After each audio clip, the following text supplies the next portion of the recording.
character of Nyai Ontosoroh baffles Minke. In the beginning, she is a Javanese woman, a concubine, who knows more about life, scholarly matters, and business affairs than Minke himself. He's a concubine who is more capable and has done more than Minke. For instance, Minke observes when he visits their house. Passing through the back door, we entered an area containing steel-hooped wooden barrels. On top of the largest one, there was a churning machine. The smell of cow's milk filled the room. People worked without making any sound, as if they were dumb. Now and then, they wiped their bodies with a piece of cloth. Each wore a white headband. All wore white shirts with the sleeves rolled up to about 10 centimeters above their elbows. Not all of them were men. Some were women. You could tell from the batik canes below their white shirts. Women working in a business, wearing calico shirts too. Village women wearing coats, and not in their own kitchen. He's very amazed and very astonished by everything he was seeing. So much so that on the way home, after their first meeting, Minke says, I was unable to say a word all the way home. I felt as if Nyai had cast a spell over my mind. Annalise was indeed gloriously beautiful, yet her clever mother subdued people so they would bow down to her will. This is only the first of the many instances in the novel where Minke notices the shortcomings of his education. To say the least, Nyai's knowledge and wisdom do not fit in the paradigm that Minke has acquired in school. At the same time, Minke is not quick to dismiss the value and the truth that Nyai represents. At this point, we may point out a tension between the kinds of education that Minke receives. On the one hand, Minke has the institutionalized formal Dutch education. And on the other hand, we have this sort of informal kind of education, or education from life, that Minke acquires. Tracing how this tension between these two kinds of education is played out is crucial, because reading this Earth of Mankind is also reading the way Minke develops his critical, social, and political consciousness. And these two kinds of education play a big role in this. The conflict between these two kinds of education he receives shapes this consciousness. And as the novel progresses, Minke's education seems to fail him. Minke begins to realize that so much is not taught in his Dutch school, that much of what matters in life is actually taught and lived in real life.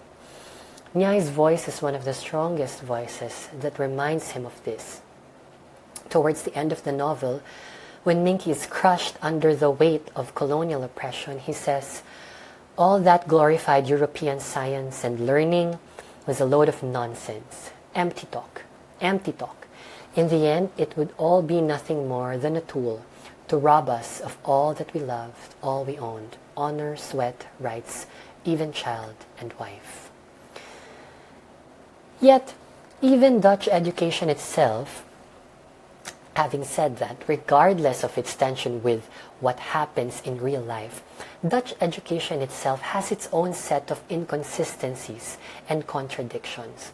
We see this, for instance, in the figure of Magda Peters. One of Magda Peters' teaching moments is showing Max Havelaar to Minke, from which he got the name Max Tolinar.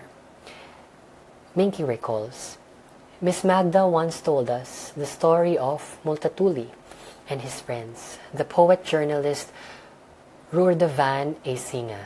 Again, I hope I'm pronouncing that right. They lived in tension because of their beliefs and their struggles to improve the fate of the people of the Indies against both all European and all native oppression. This adds nuance to the way we understand education in Pramoedya's novel. Rather than merely being put in tension with informal education, we see that Dutch colonial education seems to have tension within it as well. That part of Minke's inspiration for being Max Tolinar is from his Dutch education. This seems to suggest that the very same education used to subjugate a people can in some ways also be used to challenge the very authorities who give this education. So, having said all this, we can ask the following questions. To what extent does education become complicit in the subjugation of a people? At the same time, because Minke's ideas are still significantly informed by what he learned, to what extent does education aid in our own emancipation?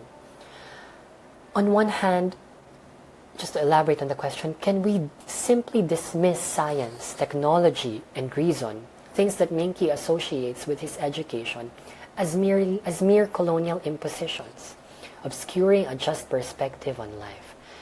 On the other hand, perhaps the novel is positing a different idea of education, one which includes the promise of science, technology, and reason, but one that is not divorced from the socio-cultural reality that must inform this kind of education.